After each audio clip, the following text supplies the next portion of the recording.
চলে আসলাম নিয়ামতপুরে। এই যে মাটির বাড়ি, মাটির বাড়ি দেখতে বুঝতে পারবেন যে এটা নিয়ামতপুর। এই যে সুন্দর সুন্দর দোতলা মাটির বাড়ি, 2 তলা 3 তলা করে মাটির বাড়ি বানায় রাখছে এরা। হ্যাঁ, সাথে ডোবা টোবা আছে। এই মাটির বাড়ি, এখন কিছু পাকা বাড়িও হচ্ছে। এই যে আরেকটা মাটির বাড়ি।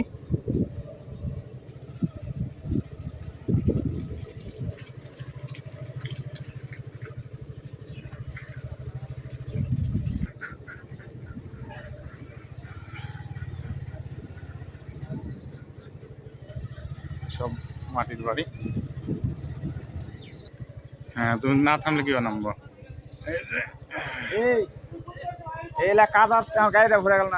এই যে মাটির বাড়ি, এখানে আমরা বিয়ে খেতে আসছি। এই নির্মল, নির্মল দা কালকে শালা